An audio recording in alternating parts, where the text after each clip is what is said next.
کہ آپ صلی اللہ علیہ وسلم نے مزارات بنانے سے جو ہے وہ منع فرمایا ہے. قبریں جو ہیں وہ کچی ہونی چاہیے. جنت البقیع دیکھیں آپ، کتنے صحاباز ہیں، کتنی صحابیز ہیں جن کی قبریں ہیں کچی ہیں. ادھر کوئی مزار نظر آتا ہے آپ کو؟ ادھر کوئی مزار نظر آتا ہے آپ کو؟ یہ بالکل غلط کانسیپٹ ہے. عرب شریف میں مزار نہ ہونا، جن لوگوں کو لگتا ہے کہ عرب شریف میں مزار نہیں ہے تو شاید انہوں نے نبی پاک کا روزہ نہیں دیکھا کہ وہ ہری گنبد اور نبی پاک کا روزہ بھی مزار شریف ہی ہے. دوسری بات، یہ مزار جو ہے نا وہ بریلی والوں نے جا کر نہیں بنایا، بلکہ یہ جو ہے وہ اسی وقت حکومت کے ٹائم پر بنایا گیا جب بریلی والوں کا اس وقت وجود نہیں تھا. عقائد سارے وہی تھے.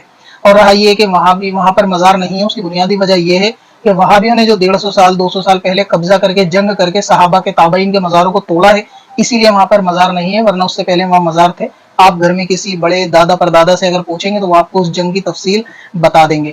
اور جو حدیث پاک کے اندر قبر کے اوپر بیٹھنا چلنا یا عمارت بنانا منع ہے، اس سے مراد خاص قبر کے اوپر بنانے کا حکم ہے، اور مزار جو ہے وہ قبر کے اوپر نہیں بنایا جاتا. اس کی تفصیل کے لیے آپ ویڈیو دیکھ سکتے ہیں، سکندر وارسی اباؤٹ پکی قبر، تو آپ کو یوٹیوب پہ ویڈیو مل جائے گی. اس میں پوری تفصیل ہے کہ کس طرح قبر کے اوپر ممانعت ہے، اور جو قبر توڑنے کا حکم نبی پاک نے دیا وہ کیوں کر دیا، اور کس کی قبروں کو ڈھانے کا حکم دیا، اور مزار کی شرعی حیثیت کیا ہے.